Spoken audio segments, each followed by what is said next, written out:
Buenas tardes a todos. Bienvenidos a nuestro webinar mensual de aquí de ISACA Valencia. Hoy tenemos una charla muy interesante que nos va a ofrecer, en este caso, Nacho Pérez, que tenemos aquí presente. Y, el tema que vamos a tratar es el tema de los riesgos. El título en concreto se llama ¿Por qué lo llaman probabilidad cuando quieren decir posibilidad? A vueltas con la gestión de riesgos. Y bueno, para este tema tan interesante tenemos aquí, como he dicho, a Nacho Pérez, que es ingeniero informático por la Universidad de Zaragoza y en estos momentos es el responsable de seguridad, CISO y CSO en Aragonesa de Servicios Telemáticos. Es una entidad de derecho público y actúa como proveedor principal en el Gobierno de Aragón y su materia, desde luego, pues es la TIC, ¿no? Que es el objeto que nos ocupa hoy. Tiene, una gran responsabilidad que es mantener seguros estos servicios críticos que todos acudimos cuando lo necesitamos, como es el 061 y el 112, y además protege ubicaciones con información muy, muy, muy sensible, como son los hospitales y juzgados. ¿De acuerdo? O sea que tenemos aquí, a un potencial muy grande que, lo tenéis a vuestra disposición. Yo ahora voy a apagar todos los micrófonos. Hemos quedado en que si existe cualquier cuestión que queráis comentar con el ponente, con Nacho, pues os abrís el micrófono y le podéis transmitir vuestras dudas libremente. ¿De acuerdo? Así que nada, doy paso y, a disfrutar del momento. Nacho, cuando quieras. Pues nada, oyes, muchísimas gracias a todos por haber acudido a un tema que no nos engañemos, es una castaña. O sea, si estáis aquí pensando que os lo vais a divertir, os han engañado vilmente, aprovechar, apagar el ordenador y hacer cualquier otra actividad que será mucho más divertida. Si pese a todo queréis continuar conmigo en esto de la gestión del riesgo, vamos a ir dándole vueltas a cómo una actividad que al final empieza.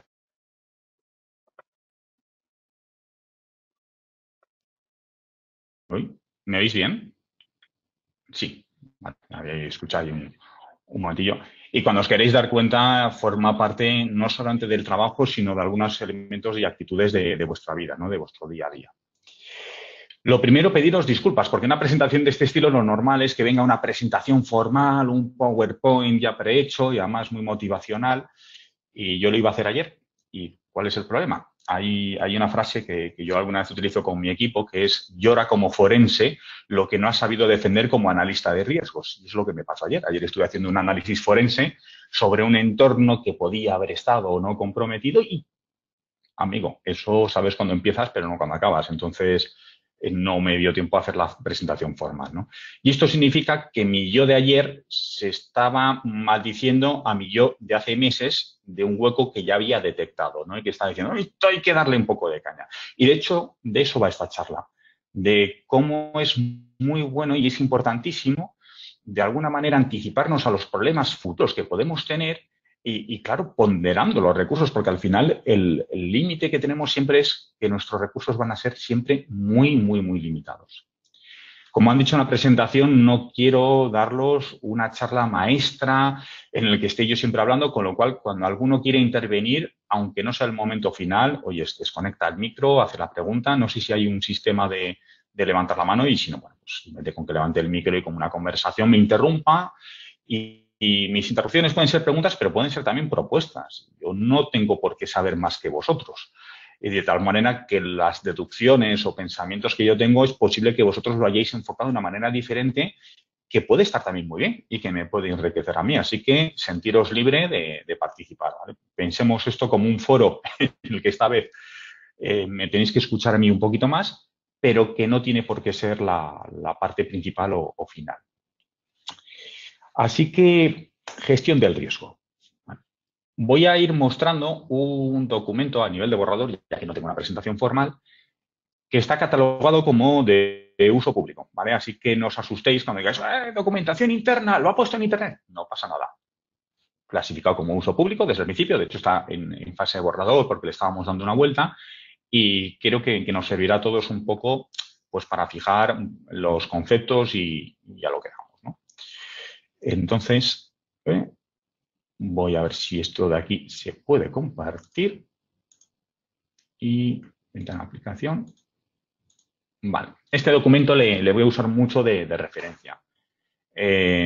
Más o menos sintetiza todas las reflexiones de las que voy a ir tratando hoy. Si veis, es un pequeño documentillo interno de 77 hojas y con la palabra borrador de fondo, ¿no?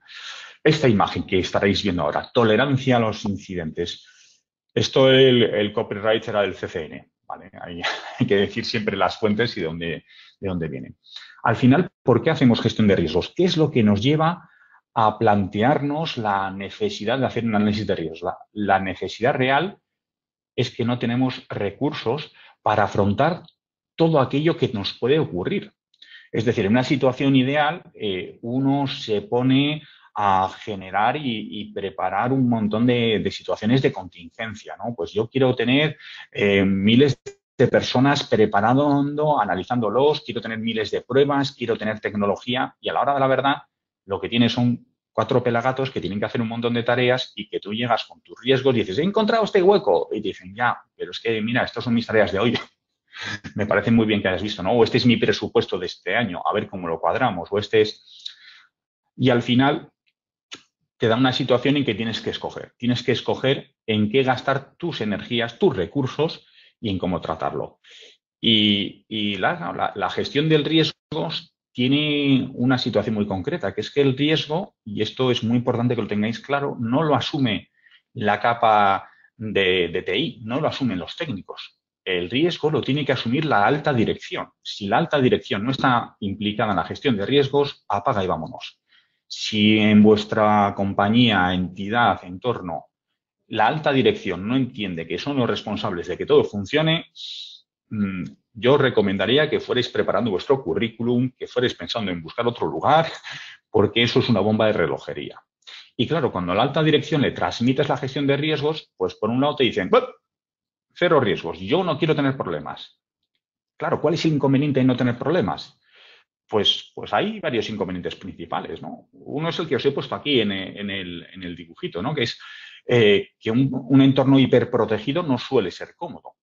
Pensemos en algo muy tonto, el doble factor de autenticación. Hoy en día está muy logrado, ¿no? Y casi todo el mundo tenemos elementos en un teléfono móvil que hay sistemas biométricos que van muy bien, pero tradicionalmente un doble factor de autenticación es una labor habitualmente tediosa. Es que si mete el código, que si meto una tarjeta, que si meto una contraseña y demás. Claro, eso significa que un sistema al que le pongo un doble factor de autenticación porque es valioso, pues es comprensible. Cualquier administrador de sistemas debería de acceder a su entorno con por lo menos 2 factores de autenticación. ¿Vale? Eso, los administradores de sistemas les gustará más o menos, pero en general lo entienden. Pero claro, alguien para editar un documento normal necesita el doble factor. Es factible, es fácil, es cómodo. Entonces, dependiendo del valor del activo que vayas a proteger, si te pasas poniéndole capas de seguridad, no va a ser cómodo. Pero tampoco va a ser proporcional el coste. Es decir, a veces uno quiere tener la NSA, ¿no? El poder de los americanos para poder proteger un entorno y invertir en tener un activo tan potente consumiría muchos más recursos que lo que vamos a proteger, con lo cual carece de sentido. Perdón, Y Nacho, claro, ¿podrías poner sí, en modo pantalla para que se vea mejor? ¿Es el iconito de abajo con la pantalla para que se vea en grande? vale. Dices que prefieres que comparta toda la pantalla en lugar de la aplicación, ¿verdad? Sí, desde el propio PowerPoint, la opción de visualizar toda la pantalla completa. Vale. Espera, que lo vamos a hacer de otra manera, sí. Un segundito, que no sé por qué. Ahora. Vale, lo que me estabas pidiendo, porque no es un PowerPoint y por eso os pasa esto, pero no os preocupéis que amplío la parte importante. Es un PDF, Ah, es vale. un PDF. Vale, No, vale, vale. ni siquiera es un PDF, es un documento que estoy trabajando, es un documento de texto. Vale, está ¿Vale? claro. No os, no os preocupéis, lo dicho, os iba a haber sacado las imágenes. Mis documentos de texto son así, ¿vale? Ya tienen las imágenes típicas que luego cascaréis en un PowerPoint y estaba súper convencido, pero bueno, por las circunstancias y el análisis forense no pude, ¿no? Por lo menos que la imagen ahora sí que se verá más claro, ¿verdad? Sí, gracias. Conclusión, a a lo que estaba manteniendo era que un entorno hiperprotegido no suele ser rentable económicamente, no suele ser viable por lo que tienes que proteger y además es que ni siquiera es cómodo. Y por otro lado, una dirección que dice, mira, pues venga, yo sí que acepto algunos riesgos. ¿Cuál es el problema de asumir un riesgo? Que si el riesgo se materializa, parece que no se ha hecho nada. Un ejemplo que hemos tenido hace muy poquito y que todos habréis leído en la prensa. Cuando antes de la pandemia había un comité de expertos que analizó el impacto que podía tener la pandemia del COVID en España y en Europa, ¿verdad? Y estaban ahí todos los responsables de salud de Europa, de emergencias, estaba el señor Simón, y vieron que el tema del COVID, pues como que no parecía que tuviera mucho recorrido en aquel momento y que, bueno, tampoco iba a ser tan grave. Es decir, hicieron un análisis de riesgos y con la información que disponían en aquel momento y el criterio que aplicarían, lo valoraron como que no era especialmente importante. Bueno, eso es un fallo que puede tener cualquier analista de riesgos. Luego ya discutiremos si debieran haberlo tenido o no. Eso ya no compete, pero hicieron ese análisis de riesgos, ¿no? Entonces, cuando tú le haces un análisis de riesgo a una dirección, a la alta dirección, y le transmites, mira, pues nos puede ocurrir esto. Y dicen, joya, ¿y si pasa? Entonces va a aparecer mi nombre ahí. Va a parecer que yo sabía que esto podía ocurrir y que no hice nada. Es una tesitura muy complicada, porque asociamos asumir un riesgo a una negligencia, cuando la negligencia es no analizar ese riesgo, no ver si merece la pena, bajo la información que uno tiene, asumirlo o no, o tratarlo de alguna otra manera. ¿Vale? Ese es el gran combate que cualquier analista de riesgos tiene con su dirección. Convencerles que no puede hacer, como hace poco también en otras entrevistas, de no me haga usted la pregunta y así no podré decir que no le he respondido, sino decir, quiero saber toda la información, quiero que me des los datos de lo que me puede ocurrir y que con qué probabilidad puede ocurrir, y según eso yo tomaré la decisión que necesite. ¿Vale? Ese es un poco ese delicado equilibrio en el que se va a mover siempre el análisis de riesgos. Os voy a dar, asumo que más o menos casi todos tendréis unas nociones de lo que estoy hablando, pero os voy a mencionar una serie de bibliografía. Como este documento, tal y como está, no os lo voy a proporcionar. Cuando sea público y esté ya expuesto en nuestra página web, lo podéis descargar y tomar ideas. Pero sí que es verdad que dejaré luego ahí saca las referencias que yo he utilizado para analizar esto, ¿no?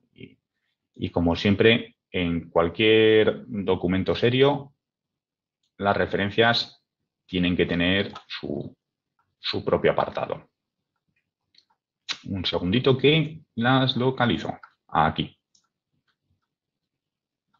Bueno.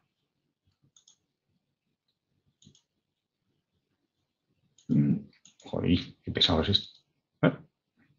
Vale. Ya sé por qué me pasa. Muy bien. Deberéis de estar viendo el documento. Y bueno, aquí hay una serie de referencias que yo he marcado para hacerlo y demás, pero quiero que os quedéis con las siguientes.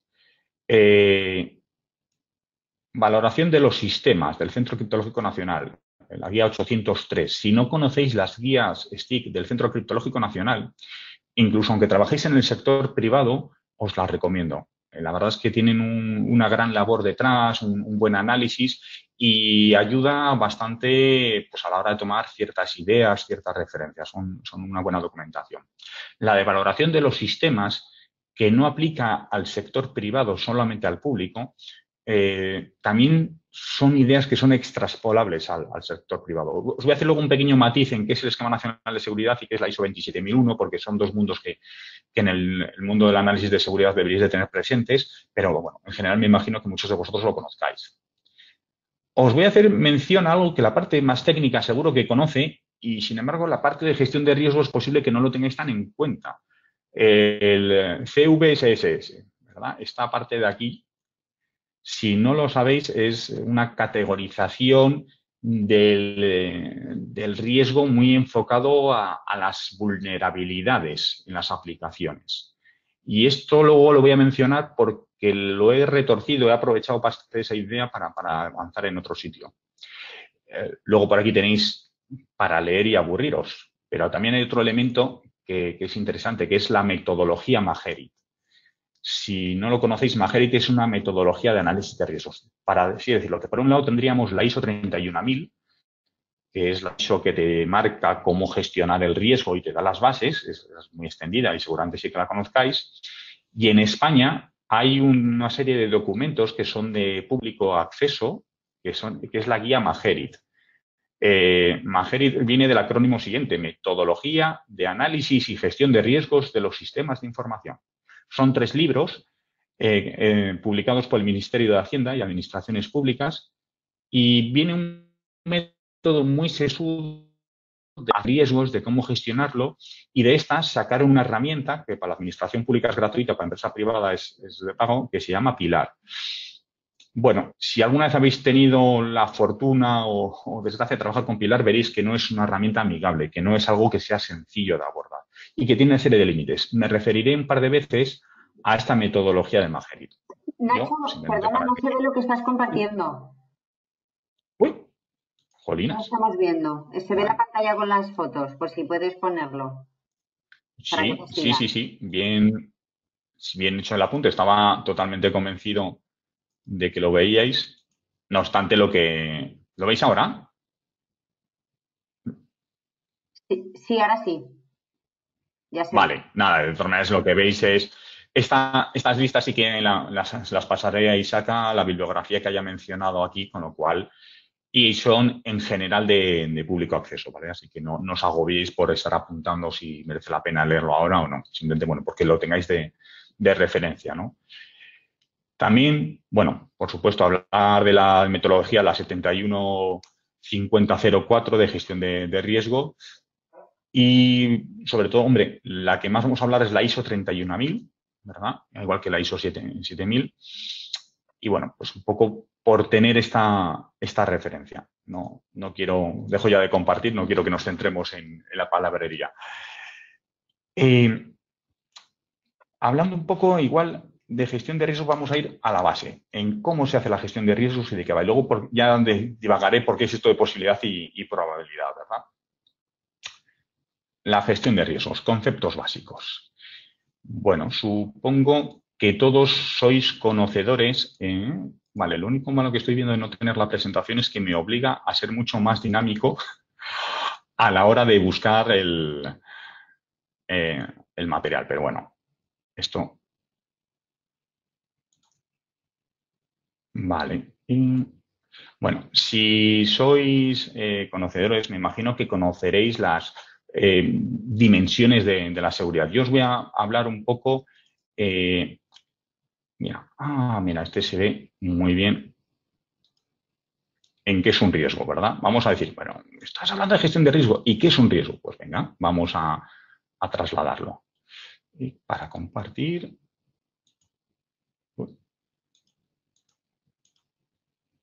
Bien. ¿Qué es un riesgo? Lo primero habría que decir que es un activo. Un activo es algo que es valioso para una organización, sea lo que sea.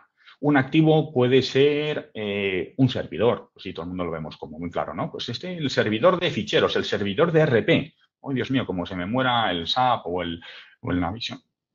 O puede ser también una persona. Es que resulta que este técnico es que me saca un montón de trabajo. Es decir, la gestión de riesgos lo podéis aplicar al mundo TI, pero se puede aplicar a muchas otras cosas y además de una forma muy, muy similar. Entonces, el activo tiene un valor, es valioso de alguna manera. No todos los activos van a tener el mismo valor. Tú vas a tener muchos activos y hay algunos que serán más valiosos que otros. Es importante detectar qué activos para tu organización son más valiosos, porque en función de ello deberás de preocuparte por los que más impactan, ¿no? Por los que más valor tienen. Y cuando surge un riesgo, lo que ocurre es que se produce una degradación del valor del activo. El activo no es funcional en un porcentaje o en absoluto. Hablábamos de tener una persona muy capaz en tu equipo. Resulta que si tú en tu trabajo te apoyas mucho en una persona y tienes el riesgo de que encuentre otro trabajo, si lo encuentra, pierde todo el valor del activo, lo has perdido. pero hay activos que lo que sufren es una degradación. Si lo que sufre es un accidente laboral, pues igual tiene una degradación temporal, pues durante unos días lo has perdido, pero lo recuperarás. Pongo ejemplos no TI porque posiblemente muchas veces son más visuales que la parte de informática, pero en el fondo la aplicación es la misma, ¿no? Entonces, todos los activos se ven expuestos a diferentes amenazas, elementos que pueden aprovechar las vulnerabilidades de configuración o de entorno, y si se materializan esas amenazas es cuando provocan esa pérdida de valor en el activo. Lo que tenemos que hacer, por lo tanto, es buscar controles o salvaguardas que nos protejan de esas amenazas, ¿no? que lo disminuyan. Os voy a comentar nada, voy a intentar pasar, no excederme más de 10 minutos para luego el resto de la media hora hablar de cosas un poco más interesantes. Porque esto asumo que en general lo habéis visto. Y si no lo habéis visto, bueno, pues que sepáis que hay mucha literatura al respecto. Un activo tiene múltiples dimensiones de seguridad a su alrededor. Hay 3 canónicas que habla de la ISO 27001, que habla de la ISO 31000, pero hay muchas más, ¿no? Las 3 canónicas serían el CIF campeador, la confidencialidad, la integridad y la disponibilidad, ¿verdad? Hablaríamos de confidencialidad como esa dimensión de la seguridad que es que algo solamente lo sepa quien lo tiene que saber. Y hablaríamos de una pérdida de confidencialidad, por lo tanto, cuando una información que no debe ser divulgada fuera de un cierto entorno lo es, ¿no? Y se ve expuesta. Por ejemplo, la contraseña de administración del servidor principal. Si no utilizáis un sistema PAM y todavía lo guardáis las contraseñas en papel y resulta que eso aparece en Internet, igual tenéis un problema, ¿no? Habéis perdido la confidencialidad y ahí hay que hacer algo, ¿no? La disponibilidad. Esto no hace falta explicarlo porque todo el mundo que haya venido del mundo TI lo tendrá a fuego. Las cosas tienen que estar funcionando. La disponibilidad es que cuando tú necesitas algo, esté. Que la página web no esté caída, que no haya un corte en las comunicaciones, que yo cuando descuelgo el teléfono pueda hacer esa llamada. Eso es la disponibilidad. Y la integridad es que no haya habido una modificación no autorizada de esa información que corre por debajo, ¿verdad? Que cuando ha habido algo, alguien diga, no, esta persona que ha modificado es quien dice ser. Fijaros que la confidencialidad y la integridad no es lo mismo. Es decir, yo hay ciertos ataques que puedo ejecutar sin saber el contenido que he tenido por debajo, ¿verdad? Es verdad que no suelen ser los más sencillos, pero esa idea se da, ¿no? Bueno, y esas no es solamente las únicas dimensiones. El Esquema Nacional de Seguridad habla, además de integridad, habla de la autenticidad y la trazabilidad. Si la integridad vendría a ser que no he modificado un documento, que si yo veo un documento firmado sé que después de esa firma no ha habido ningún cambio, la autenticidad vendría a ser que alguien es quien dice ser. Bueno, son primas hermanas, por así decirlo, ¿no? Y la trazabilidad es asegurarse esa cadena de qué ha ido ocurriendo a lo largo del tiempo, ¿vale? Podríamos hablar de muchas otras dimensiones, como el no repudio, que también es una dimensión de la seguridad y demás. Estas dimensiones de la seguridad son interesantes tenerlas en cuenta porque una amenaza va a impactar sobre un activo o varios activos sobre alguna o varias de estas dimensiones. Es decir, hay ataques que afectan a una dimensión concreta y hay situaciones de ataques que afectan a varias dimensiones. Entonces, el aplicar una taxonomía que te permite desglosar este tipo de elementos te va a facilitar luego saber en qué tienes que invertir para protegerte de ellos o para por lo menos estar en un rango de seguridad mucho más razonable. Aquí tendría que hablar de otra cosa que también es importante. Mira, vamos a pasar antes de hablar de eso, me quedan 6 minutillos, así que voy bien para esa introducción genérica. Me vais a disculpar los que ya conozcáis esto de sobra, ¿vale? Pero ante la referencia y salvo que cojáis el micro y me digáis que vaya al grano y que avance en algo más sólido, pues me parece interesante para aquellos que no conozcan tan en profundidad este tipo de elementos, ¿vale? De conocimientos básicos de la seguridad. Y lo siguiente que os voy a explicar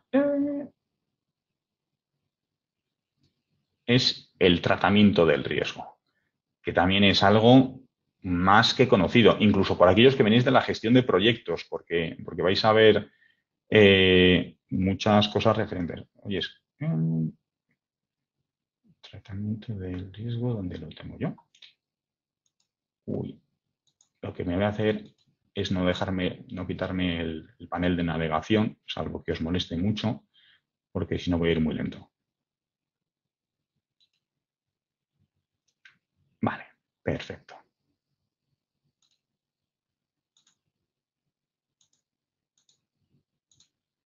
Bueno, lo mismo, si no lo veis, me decís. Bien, voy a referirme a esta imagen de nuevo, en lo que es el tratamiento del riesgo. Todo riesgo tiene 4 respuestas básicas.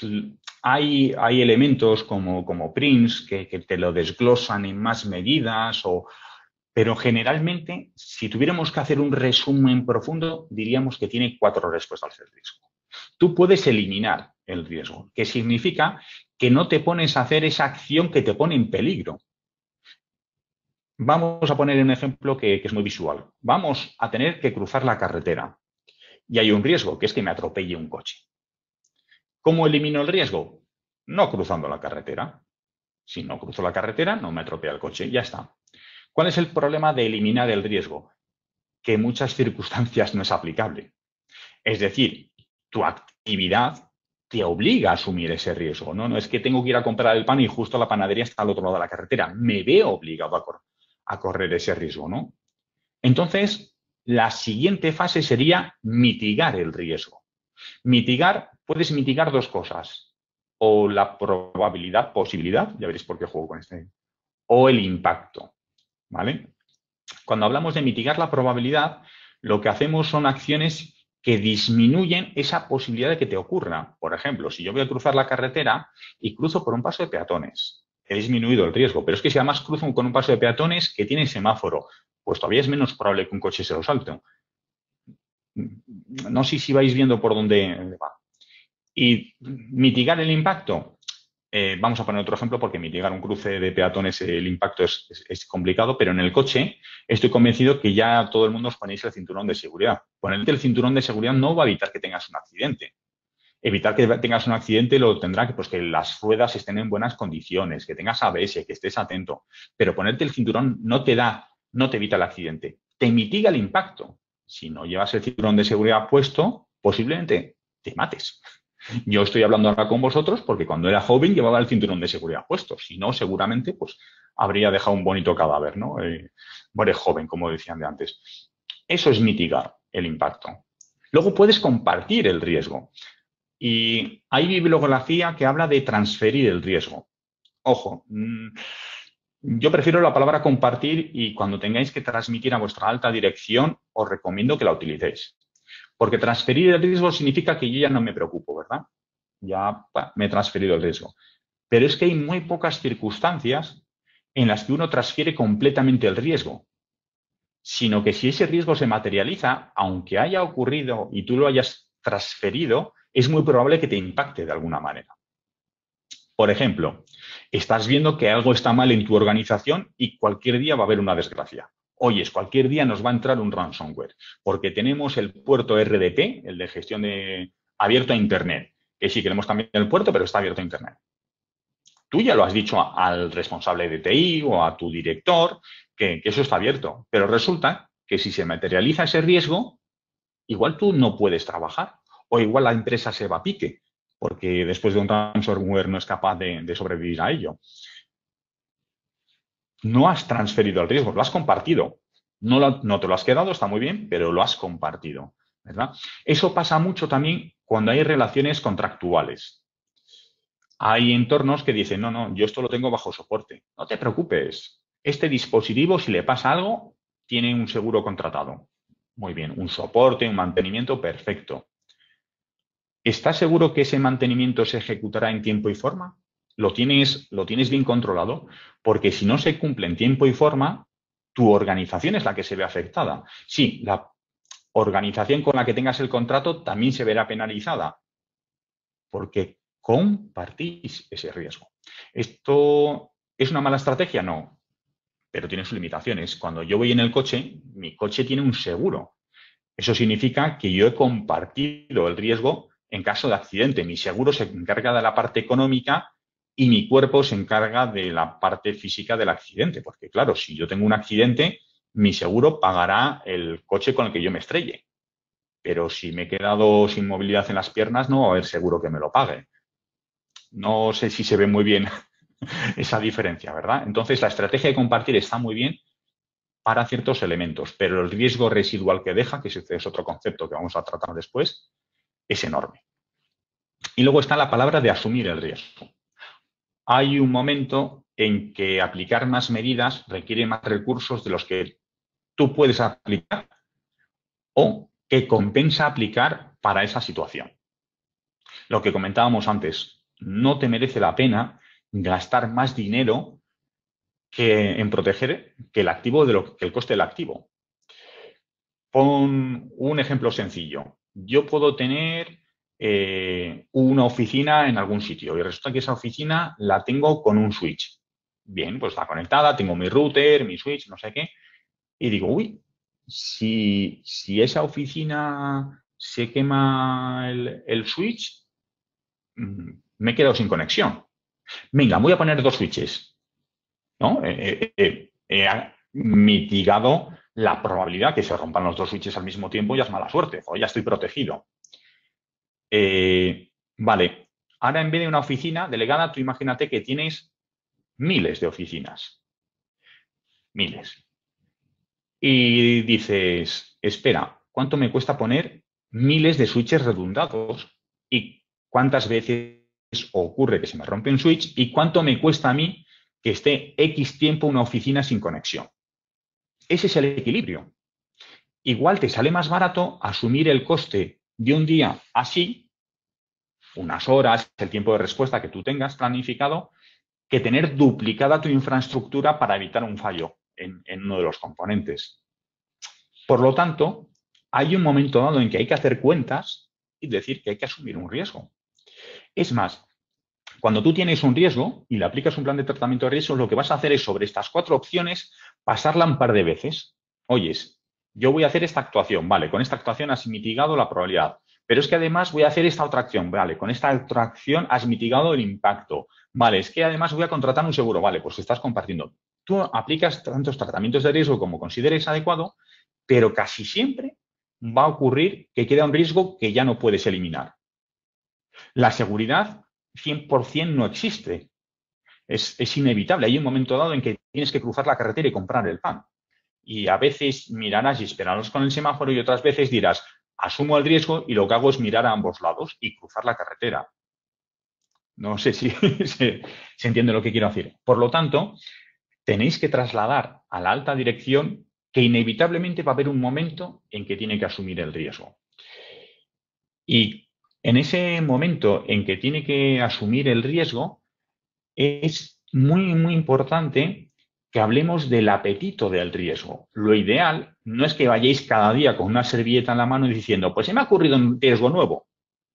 Que es que hoy he pensado que si pasa esto, y claro, la dirección va a haber un momento dado en que no va a tener capacidad de procesar lo que le estás contando. Va a decir, oye, es que ayer me hablabas de una cosa y me hablas de otra, estamos con lo que me comentaste el mes pasado, ¿a qué me dedico? Entonces tienes que buscar un mecanismo para poner valores al riesgo y que la dirección con esos valores diga, bueno, pues sobre esto invertimos más, sobre esto invertimos menos, ¿no? De una manera que tengamos KPIs, que tengamos indicadores que uno pueda decir, oh, pues a partir de aquí llegamos. Entonces, hay una matriz tradicional de gestión del riesgo en la que cada organización va a establecer en qué punto quiere tener.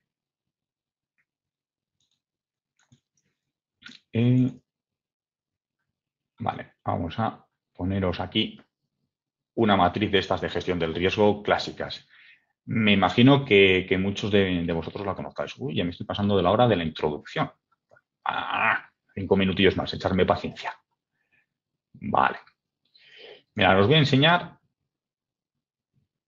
una matriz muy básica Espera, en el anexo de tablas lo vais a ver. Una matriz muy básica. Cada empresa y cada situación tendrá la suya, ¿vale? Esperad, lo voy a ampliar un poco. Y vuelvo a pediros disculpas porque la verdad es que es poco formal el no tenerlo en una presentación. Para estas cosas sí que ayuda. Bueno, a lo que íbamos. En cualquier matriz de gestión de riesgos, el riesgo no lo he comentado, en el fondo es la probabilidad por el impacto.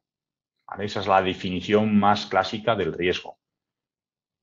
¿Qué impacto me va a generar sobre un activo? ¿Cómo se va a degradar su valor? Por cómo de probable es que eso ocurra. Yo hablo aquí de posibilidad, que es la parte ya final, las conclusiones. Bueno, cuando tú hablas de esa matriz, tú haces al final una triste tabla, y esto lo vais a ver en toda la bibliografía que leáis, ¿no?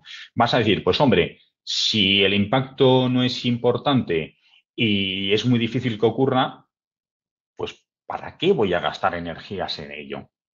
Entonces tú haces una matriz que tiene un mapa de calor, tiene una estructura tipográfica, y sobre esa matriz vas a poner clasificaciones. Pues voy a decir que los riesgos en rojo, los más graves, no son admisibles. Si es algo que si ocurre me tumba la infraestructura y es muy fácil de que ocurra, debería de reaccionar de alguna manera, no debería de contentarme y permitirlo.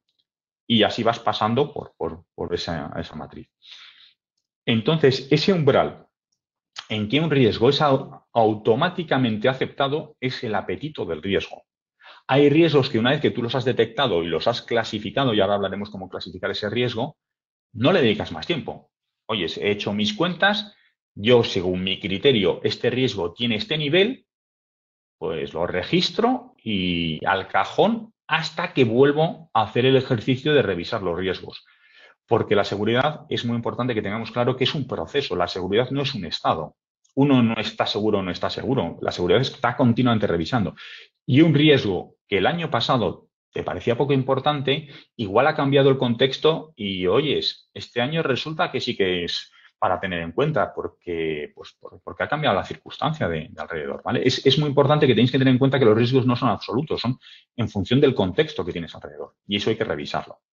Conclusión, el apetito del riesgo era ese umbral que decimos que aceptamos, ¿no? Yo, en esta matriz tan sencilla que veis, al final las cosas tienen que reducirse a elementos muy sencillos para que sean usables, ¿vale? Este documento tiene ecuaciones matemáticas, muy divertido, pero al final llegas a cosas súper elementales, ¿no? Que es, pues mira, todo lo que esté clasificado como P4 son los riesgos que es que no gasto más energía. Que una vez que lo he pensado, lo analizo y digo, venga, vale, al cajón.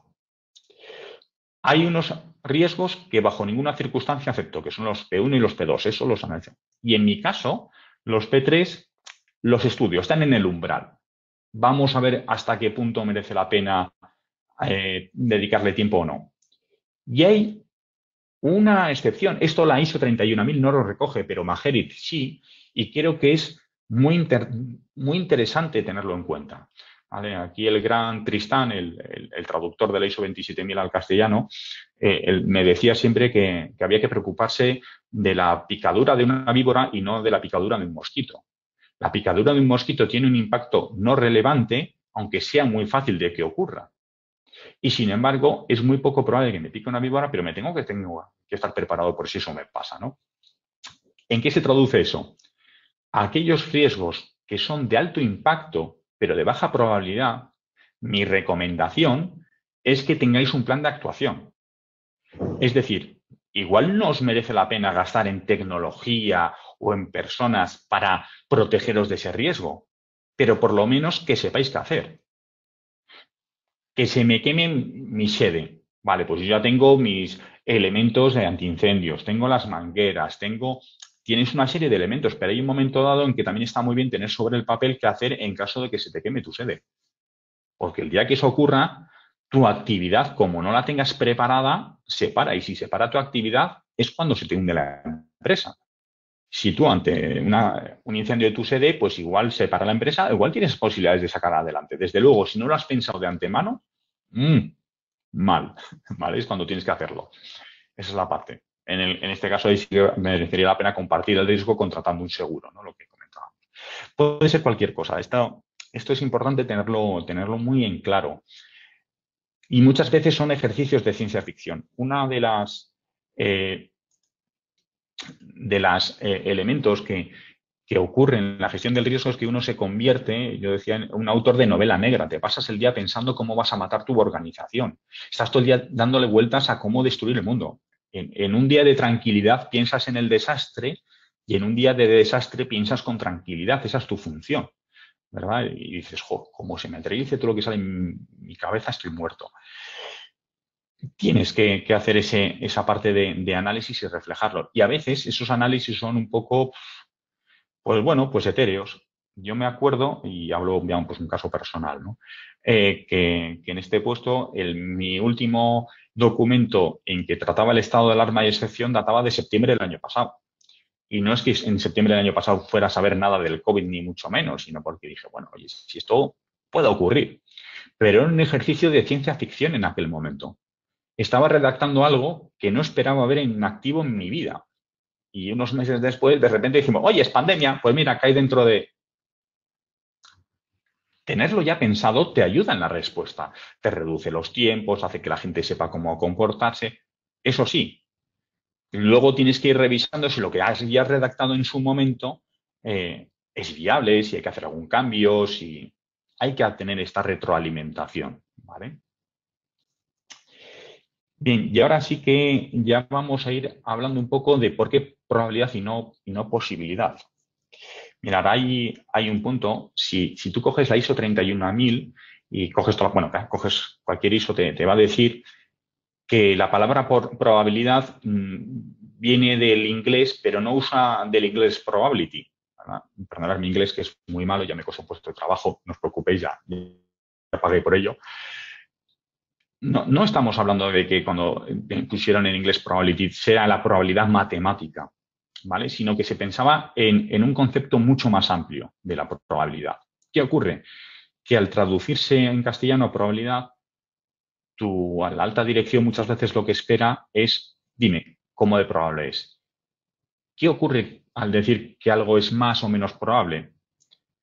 Que entra en juego un montón de sesgos, que te va a costar muchísimo convencerles de lo que estás diciendo es algo que se puede dar.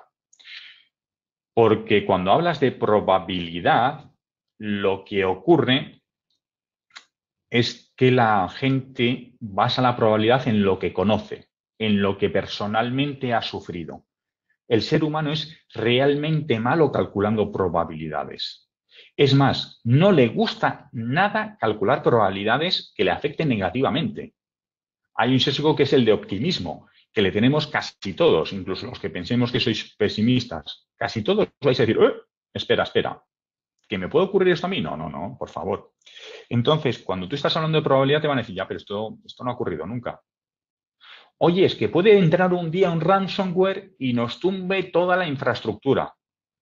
Pues chicos, yo esto no lo he visto, a mí no me ha pasado nunca, ¿verdad? Y luego vino el WannaCry y ahora en los últimos años estamos viendo APTs específicos que pueden entrar y que nos pueden tumbar la infraestructura, pero esto ya estaba, es decir, ya era una situación. Entonces, cuando hablas de posibilidad, la gente cambia, porque ya no le estás diciendo si es fácil o difícil. No, miento. Eso sí que lo dices. Lo que no vas a decir es, tenemos una probabilidad que de aquí a 5 años nos tumbe la infraestructura por un ransomware. O no. O sea, esa clasificación es complicadísima y la vais a ver en mucha bibliografía, incluida Magerit. En cambio, si hablas de posibilidad, es decir, mira, chaval, te has dejado el puerto RDP abierto en Internet. Nos van a entrar. O sea, no tenemos una protección adecuada. Es que va a surgir una vulnerabilidad del sistema operativo que va a permitir escalar privilegios, ¿no? Hace nada, en verano, ha salido una vulnerabilidad de Windows que si no la tenéis parcheada, os recomiendo que la parchéis. Y esta semana estaba todo el mundo como loco, ya casi un mes después, diciendo, oye, mira esta vulnerabilidad que pintan bastos. Si hay una posibilidad, es cuestión de tiempo de que alguien la aproveche o algo ocurra. Tu exposición al riesgo viene determinada por el tamaño, por la superficie y por el tiempo que está puesta, ¿no? El tamaño de la superficie es si yo tengo un puerto abierto RDP a Internet, mi exposición es todo Internet, con lo cual la exposición es tremenda. Si resulta que ese puerto solamente está accesible desde un equipo concreto, la probabilidad de la exposición significa que para atacar a ese activo a través de ese protocolo vulnerable, tendría que actuar previamente sobre otro y va reduciendo esa superficie. Y lo mismo en la función del tiempo. No es lo mismo hacer un acto de riesgo en un momento concreto durante poco tiempo que dejarlo abierto in eterno. Esas reglas que estarán en el firewall con la palabra fixme, arréglame, temporal, de pruebas, y que tú las ves con un any o una barbaridad así, si lo dejas eterno, alguien también lo va a acabar encontrando. Entonces, lo que es temporal, por favor, acotarlo. Y si no, algún día vais a tener una desgracia. O sea, meterle caña a ese punto. Si habláis de posibilidades, la discusión se vuelve mucho más objetiva. Si tú hablas de probabilidades, la discusión siempre va a ser subjetiva. ¿Por qué? Porque cuando hablamos de gestión del riesgo, alguien tiene que hacer algo. Primero, alguien lo tiene que asumir, que va a ser la alta dirección. Pero es que cuando la alta dirección no quiere asumirlo, vas a tener tus compañeros de IT que van a decir, espera, que yo es que ya estoy con un proyecto, es que estoy de trabajo hasta arriba, es que yo tengo otras preocupaciones. Entonces, si tú les hablas de probabilidad, lo normal es que digan, no nos va a pasar, esto es muy difícil, es que este dispositivo es súper seguro, es que lo que sea, excusas. Razonables, pero excusas. Si tú les hablas de posibilidad, ya el juego mental es diferente. Ya tienen que decir, para que esto sea posible o no posible, es... Y aquí entra otro concepto que es absolutamente fundamental, y ya me estoy acercando al final de la charla, ¿vale? Y en 3 minutillos para dejaros también interactuar, que es objetivar el riesgo. El riesgo tiene que ser objetivo de alguna manera. No puede depender del día en que te hayas levantado y que un día valores el riesgo de una manera y otro día de otra. Y objetivar el riesgo es realmente complicado. Necesitas parámetros que te ayuden a decidir eso.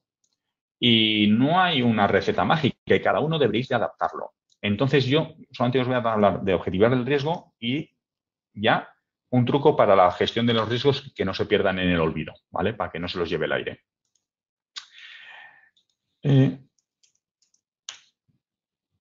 Vale, me doy cuenta que las charlas en persona tienen la ventaja de que ves a las caras de la gente, termines de saber si la gente lo ve o no. Vale. Bueno, yo os voy a enseñar una idea que estoy aplicando, que estoy probando, que no tiene por qué ser la mejor ni la más adecuada y que si vosotros tenéis alguna otra herramienta es algo perfectamente válido. Antes de ello, comentaros, es muy habitual que tengáis herramientas de análisis de riesgos. En la administración pública es muy habitual usar Pilar y en la administración privada hay muchas herramientas que tú le vas poniendo tus activos, vas poniendo una serie de amenazas y luego las cruzas. No voy a entrar en eso, hay mucha bibliografía y es muy habitual verlo, ¿vale? Y me comería otra sesión. Yo voy a hablar de cuando haces un análisis de riesgo y de repente ves que tu herramienta general no lo cubre, que se escapa. Porque cuando tú pones un análisis de riesgo genérico, resulta que el tener un protocolo específico vulnerable en un equipo legacy no ha aparecido porque tienes 2000 equipos y ese no aparece especialmente, ¿vale? Es decir, una cosa es un análisis de riesgos general utilizado con una herramienta y que está muy bien porque te ayuda a desbrozar y a centrarte en lo más importante, y otra cosa es que también necesitas para cuando detectas claramente un riesgo y la herramienta no lo ves. Os pongo un ejemplo vivo. Yo detecté o manifesté un riesgo que tenían mis puestos de trabajo y, claro, yo cogía el valor de mis activos. Yo tengo más o menos ahora mismo 27.000 equipos. Digo, pues claro, el valor de uno de esos equipos es entre 0 y nada. Pues oye, si hay que formatear un equipo o 100, pues bueno, se formatea. Sin embargo, que un riesgo aplicara a todos cambiaba mucho el orden de magnitud. ¿Qué ocurre? Que estas herramientas prehechas no suelen ser tan adaptables o tan fácilmente moldeables para reflejar estos riesgos, ¿no? Entonces necesitas darle una segunda vuelta de alguna otra manera para valorar el riesgo que tu herramienta genérica no ha detectado. sea la que sea, ¿eh? Las hay muy buenas y que te ayudan un montón, pero siempre va a haber un punto en que se pierden y ahí es ahí donde necesitas. Entonces, en esas situaciones es cuando cobra importancia que penséis en mecanismos adicionales de gestión del riesgo posible. Yo os voy a comentar unas ideas que tengo, que lo dicho, son mías, son válidas para mi institución, que todavía están en proceso de ser cambiadas o moldeadas y que vosotros podéis tener unas ideas completamente diferentes. Para objetivar el riesgo, para objetivar el impacto es más sencillo, pero objetivar la posibilidad era algo un poco complejo. Entonces yo detecté que las posibilidades de que ocurriera un riesgo eran muy diferentes si hablábamos de incidencias, hechos fortuitos por accidente, que de ataques, hechos a mala leche por un desgraciado que decide atacar vuestra infraestructura, que los hay y muchos, ¿verdad? Entonces, pensando en la posibilidad del ataque, y pensando en cómo gestionar el riesgo, yo pensé en algo así, ¿no? Bueno, esta fórmula se aplica porque yo tengo una serie de criterios y esto va a mi herramienta de ticketing, ¿vale? Pero bueno, básicamente lo que es importante no os quedéis con la fórmula, que no tendría sentido en vuestra organización, sino con las variables que yo he tomado para valorar este riesgo, porque igual a vosotros os proporciona idea e igual preferís otras. Entonces, para un ataque a mí me era muy interesante el acercamiento que hacía CVSS, ¿verdad? Que antes lo he comentado en la referencia, que hablaba de superficie, complejidad y privilegios e interacción. Entonces, yo lo que hago al final a cada una de estas variables es usar una rúbrica. Una rúbrica, esto lo hacen muchos los profesores, es una tabla en el que traduzco frases en lenguaje humano comprensibles a valores numéricos, ¿vale? Es una manera muy fácil. Por ejemplo, para que se vea, superficie de exposición. Yo le pongo un valor muy alto, aunque curiosamente aquí el valor los pongo al revés, esto es una cosa muy particular mía, a que se vea desde Internet o una gran red, ¿vale? Y le pongo un valor mucho más pequeño si tienes que estar físicamente sobre el activo para que se produzca el riesgo. Esta tabla es la rúbrica. Por un lado hay un elemento comprensible desde el punto de vista humano y por otro lado hay una serie de valores que van asignados. Y lo he hecho para cada una de las variables. Para eso, para la complejidad del ataque, si es más fácil o menos, para los privilegios, para una serie de cosas. Y luego hay algo parecido que he hecho para las posibilidades del incidente. Y aquí, lo anterior está muy basado en CVSS, ¿vale? Con lo cual, si miráis de ello, os dará ideas y veréis un poco por dónde he ido. Pero en la posibilidad del incidente, pues he tomado otras referencias. Y variables que yo he considerado que eran importantes en la posibilidad de que ocurra un incidente era que haya concurrencia, que haya un plan de contingencia específico o el grado de automatismo. ¿Por qué he tomado estas variables? Pues, digamos, grado de concurrencia. Me refiero con grado de concurrencia a aquellos elementos en los que tiene que ocurrir más de una situación para que se produzca el incidente, ¿vale? Por ejemplo, si lo revisan varias personas, si tienen que fallar varios dispositivos, lo que os comentaba antes de la alta redundancia, ¿no? Esto es la típica. Si yo tengo dos equipos en alta redundancia, que un fallo afecte a ambos es menos probable que afecte a uno solo, ¿no? Entonces, bueno, pues me he hecho una matriz para valorarlo. Si veis, al final es algo muy sencillo. Tú haces una fórmula con números muy concretos, ¿no? Y entonces, ¿esto qué ocurre? Que cuando yo pienso y me imagino una situación, la traslado a estas matrices y las voy describiendo y con la descripción llega, ¿no? ¿A qué me refiero con plan de contingencia? Pero claro, el plan de contingencia es la respuesta al riesgo. ¿Cómo es que lo tomo como una variable de la posibilidad? En un principio parece que es un sinsentido. ¿Por qué lo decido tomar en cuenta? Porque en mis planes de contingencia validados garantizan que existe una documentación asociada, que esa documentación está actualizada, que los actores implicados en el plan de contingencia están identificados, que conocen ese documento. Además, también garantiza que hay recursos materiales y personales para abordar esa incidencia y, por lo tanto, en muchas ocasiones, el que exista un plan de contingencia por sí mismo, validado y bien hecho, ya te reduce la probabilidad de que ocurra ese incidente. esa es la paradoja, porque estoy hablando de incidentes accidentales, no a mala leche. Un plan de contingencia ante un ataque no me protege más. Pero ante una mala praxis o que se me rompa algo, sí me reduce de alguna manera. Entonces lo quería reflejar. Y entonces yo valoraba entre tener un plan de contingencia o tenerlo o no tenerlo, o simplemente que no estuviera valorado, que el Departamento de Seguridad no hubiera dicho, ah, pues mira, me lo he leído, he visto las evidencias que habéis tenido de probarlo y, oyes, de acuerdo, ¿vale? Y luego el automatismo, pues bueno, pues es esa opción entre que esté automatizado o que esté manual. Tenéis que pensar una cosa, el ser humano se equivoca muchísimo más que una máquina. Con lo cual, si vuestros procesos están poco automatizados, es mucho más probable que tengáis un incidente. Si resulta que el backup depende de que todas las mañanas el administrador de sistemas le dé a un botón, es muy probable que haya muchos días que no tengáis backup. Punto. Es así, ¿no?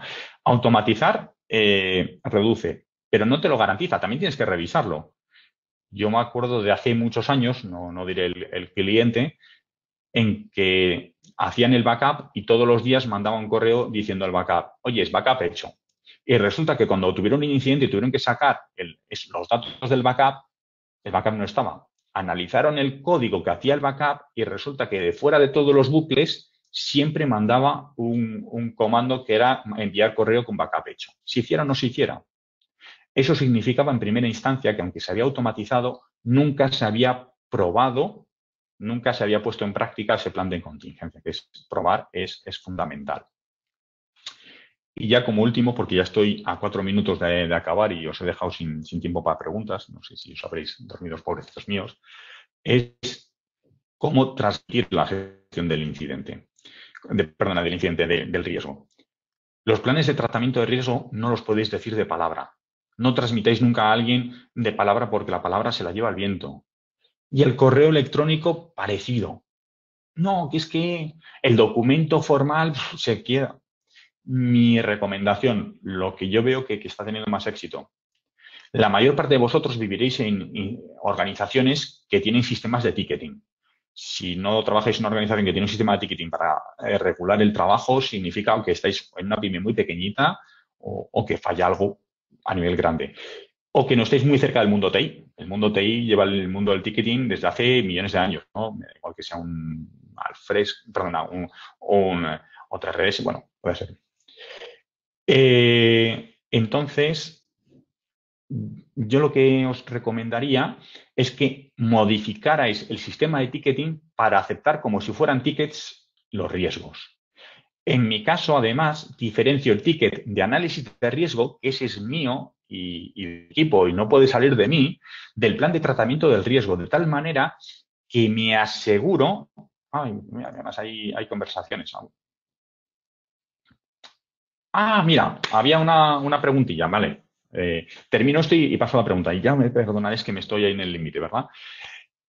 Os recomendaría que vuestro sistema de ticketing registrara los riesgos, porque esa es la manera de que no se pierdan. Un correo queda muerto y sepultado bajo la maraña de correos que se reciben todos los días. No sé vosotros, yo recibo decenas y a veces centenas de correos en un solo día. O sea, no me da tiempo literalmente a leer todo lo que recibo. Punto. Es así. O sea, podría dedicarme todo el trabajo a leer mi correo y no llegar. Entonces, no es efectivo. Sin embargo, un sistema de ticketing tiene una serie de responsables y tiene una serie de valores. Yo lo que hago es acercar el riesgo al personal técnico más cercano al activo a gestionar y que luego este vaya escalando según le falten permisos o recursos. De tal manera que al final, en mi herramienta de ticketing, soy capaz de obtener todos los riesgos que no han sido tratados o que van a ser aceptados y llevarlos al comité de seguridad, que está en la alta dirección, y decir, estos son los riesgos. Y cada director de cada activo que queda bajo su cargo defiende por qué los ha aceptado. Vale, aquí había una pregunta que era, que la hace Carlos López.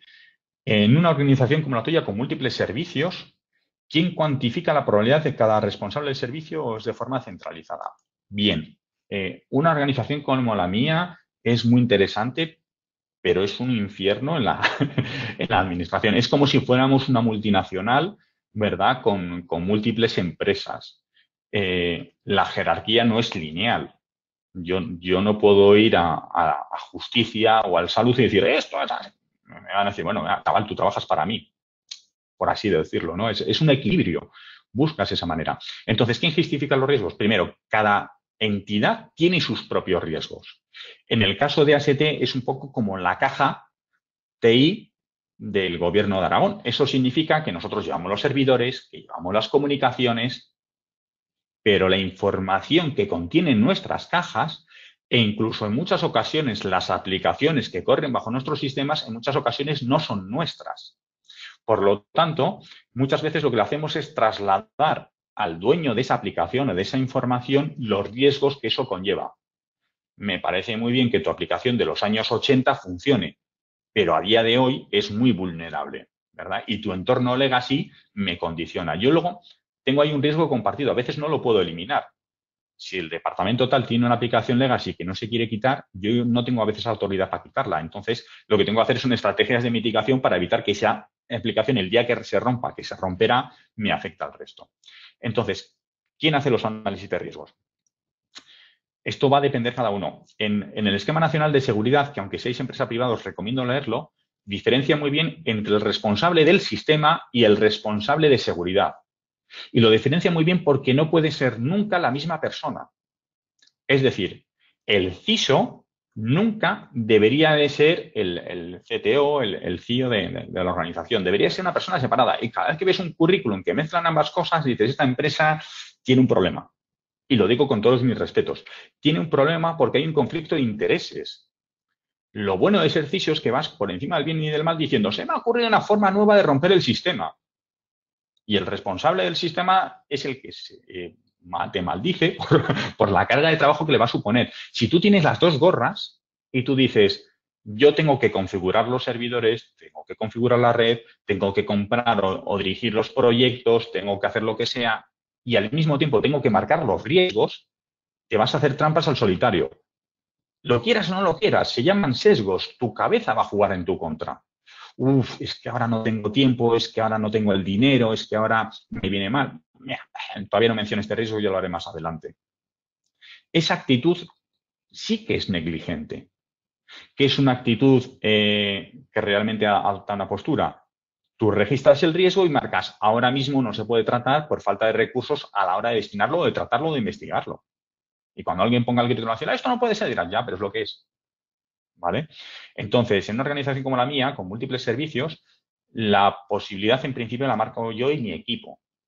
Y luego a partir de ahí llega. ¿Cuál es el inconveniente? Que no hay entidad que sea capaz de hacer un análisis de riesgo sobre todos sus activos. Para eso están las herramientas genéricas. ¿Vale? Yo me apoyo mucho en Pilar para hacer un análisis de riesgo global. Pero claro, en Pilar lo que os digo, no te van a salir las vulnerabilidades de un protocolo débil, de una aplicación viejuna, de un técnico de sistemas que aunque le has dicho que su contraseña resulta que te la sigue poniendo en POSIT, ese tipo de cosas, ¿no? Ahí ya es cuando necesitas herramientas más finas. No sé si he respondido a tu opinión, Carlos. Y yo estoy muy cómodo hablando y podría hablar durante horas, pero ha pasado una hora. Entonces, no sé si queréis preguntarme algo, interrumpirme. Si estáis ya todos con la cervecita al otro lado y ya habéis desconectado.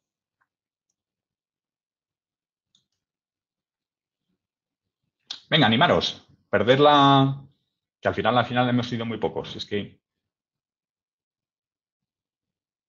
al menos decidme si os habéis aburrido mucho, si es algo que conocíais y ya.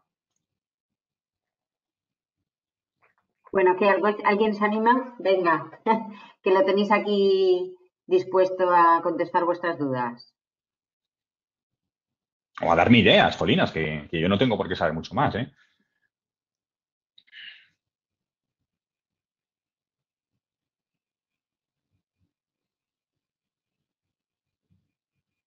¿Ninguno? ¿Seguro? Mira que por aquí conozco el nombre de alguno que veo por ahí, ¿eh?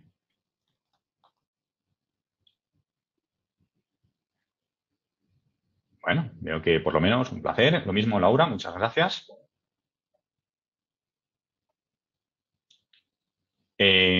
Por curiosidad, más o menos lo que os he contado era algo que ya ibais sabiendo o veníais mucho más, newis en esto de la gestión del riesgo. Es que no sé si la charla ha sido muy pesada al principio con la introducción o al contrario, ha estado muy bien y lo que ha ocurrido es que ha sido muy apelotonada por la cantidad de información.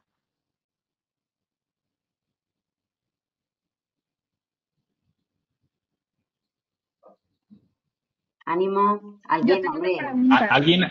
¿Alguien ha querido hablar, pero muy bajo, creo? Tengo una pregunta. Sí. Hola, dime, Lida. Bueno, pues buenas tardes. Yo soy de México, de Monterrey, Nuevo León. Los estoy escuchando. Me surgió una duda en cuestión de cuál sería la diferencia o cómo, o sea, en pocas palabras, saber la probabilidad contra la posibilidad. O sea, Vale. ¿cuál sería la definición o el concepto? Vale, ¿cuál es la definición formal de posibilidad, ¿no? que utilizo? Vale, pues voy a ver qué pensé en su momento, porque mi yo pasado es alguien que ha trabajado mucho y esto lo habrá dejado posible. A ver si lo he dejado por esto. Definición de posibilidad, joder, qué máquina. Vale, mira, te lo voy a mostrar. No sé si habéis visto el documento que he generado y que es un procedimiento interno mío. Que tiene casi 80 hojas y todavía está en borrador y es lo habitual mío. Así que menos mal que no trabajéis conmigo porque os moriríais a leer. Os recomiendo que elementos como estos, que luego pueden ser objeto de debate, los dejéis por escrito, ¿vale? Una gestión de riesgos es muy importante que esté definido porque luego alguien os va a querer rebatirlo. Esto es como una ley. Una vez escrita, lo que pongas ahí, alguien te va a querer buscar la vuelta, ¿no? Entonces, la definición de probabilidad no había una definición muy marcada en la bibliografía. Hay algunos que utilizan uno u otro. A mí me gusta mucho esa palabra que era amenaza por vulnerabilidad, que sigue quedando en el aire, ¿no? Entonces, yo utilizo la palabra posibilidad como un sinónimo de probabilidad, pero por lo menos en España el concepto es un poco diferente, ¿no? Mira, la probabilidad habitualmente te va a venir como frecuente una vez al... La probabilidad implica que hay un factor de tiempo por detrás. ¿Cómo de probable es? Pues una vez cada X tiempo, una vez cada... Pero no es la definición que utilice la ISO 31000. Te dan esa posibilidad, pero, por ejemplo, frente a un cisne negro te deja muy, muy marcado. Mira, aquí tenía marcado, ¿no? La ISO 31000 en inglés pone la palabra likelihood. Si eres de México, seguramente el inglés lo dominas mucho más que yo. Lamentablemente no es algo que está orgulloso. Pero no utiliza la palabra probability. Lo que sí no utiliza es la probabilidad matemática. No te dice que va a ser seguro, porque la probabilidad matemática te da una certidumbre que no es real. Y como no es real, es rebatible. Entonces, la posibilidad es, ¿esto es factible? ¿Se puede llegar a ejecutar? ¿Se puede llegar a materializar? ¿Y en qué grado?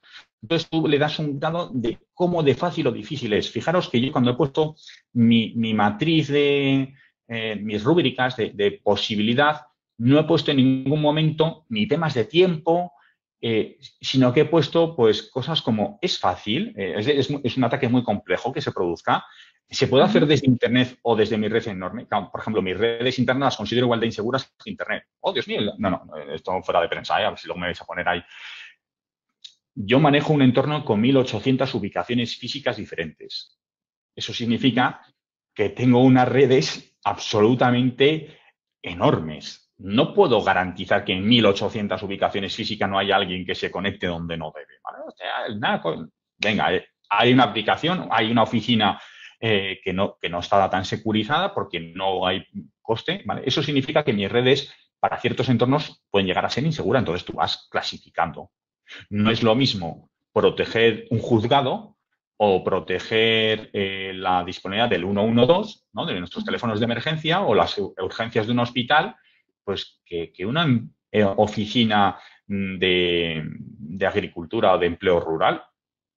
Pues lamentablemente, y no es peyorativo hacia esa oficina, es que sus necesidades de seguridad son diferentes, ¿no? No es lo mismo cuando hay una actuación en que puede haber dinero por debajo que cuando no lo hay. Okay. ¿Vale? No es lo mismo cuando hay subvenciones como la PAC que pueden mover dinero que cuando son conceptos como educación que, bueno, chico, ¿vale? ¿Me van a atacar las páginas del colegio? Pues bueno, esto es lo que hay, ¿no? Entonces, tú hablas un poco... yo, fijaros, al final lo que hago es como si fuera, los que venís un poco del mundo académico, seguro que estáis muy acostumbrados a aplicar citas. Yo recomiendo que vuestros documentos se apoyen en citas porque hay algo que es la falacia de la autoridad. y hablo de falacia, que no es un argumento, pero usar los sesgos de vuestra alta dirección en vuestro favor. Es decir, si yo lo he leído en mucha bibliografía, no es que sea un criterio exclusivamente mío, sino que es algo que está dentro de los usos y costumbres del conjunto de la seguridad, ¿no? Entonces, yo la política de prevención es más compleja de determinar. Entonces, aquí menciono la seguridad y tengo todo una filosofía, tengo todo un apartado simplemente para debatir que algo es posible y más que probable. Okay. Y claro, es que en un procedimiento parece que sí, ¿no? Simplemente, al final, no sé si te lo he conseguido traducir o te he liado más. Los uso como si fueran sinónimos, excluyendo el factor tiempo, ¿no? Y centrándome en otros valores. Al final, lo importante es que tomes variables que a ti te cuadren y que te sean útiles para valorar esa posibilidad. Yo, en mi caso, me era útil separar la posibilidad de un incidente, pues eso, por como un hecho fortuito, pues he tenido un pico de electricidad y se me ha caído el SAI, que de un ataque. Oye, es que alguien a mala leche ha conseguido hacerse con el control de, o me ha expandido malware, porque las variables eran diferentes, ¿no? Entonces, cuanto más avanzado tu sistema, posiblemente lo tengas incluso más disgregado. Eso ya cada uno, la aproximación la tiene que hacer suya. Lo importante es que sea algo que según lo revisas, tengas una tabla y así te discutan menos.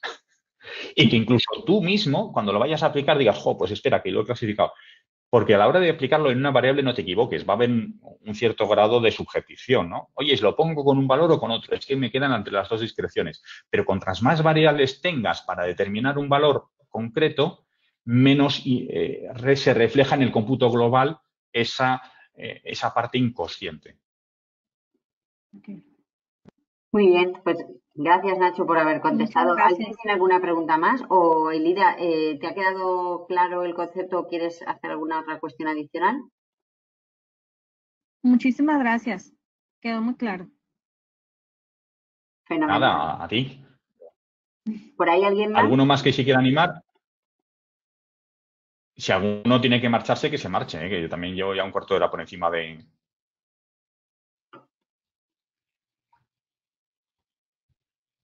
Gracias, Tito. Aquí hay un comentario de un conocido y que trabajo con él hace ya muchos años, entonces, bueno. Muy bien. Pues nada, parece, Nacho, que les ha quedado muy clara tu exposición. Por nuestra parte, agradecerte primero porque ha sido muy instructiva. Creo que has repasado los conceptos del riesgo que ayudan un poco a introducir, ¿no?, lo que luego al final desarrollas. Y esos pequeños consejillos, pues creo que ha venido fenomenal de alguien que tiene mucha experiencia en cómo gestionarlo en infraestructuras al final que son bastante críticas. Así que, pues nada, agradecerte y agradecer a todos que hayáis aguantado hasta el final, como unos campeones. Muy bien, eso es porque, por supuesto, les ha gustado muchísimo la ponencia y esperamos veros en los próximos webinares que tengamos. Así que nada, nos despedimos. Un saludo a todos y en especial a Nacho por además haber dedicado unos minutillos extra a todos vosotros. Hasta luego. Faltaría. Muchísimas gracias. Muchas gracias a todos. Bye, que estén bien.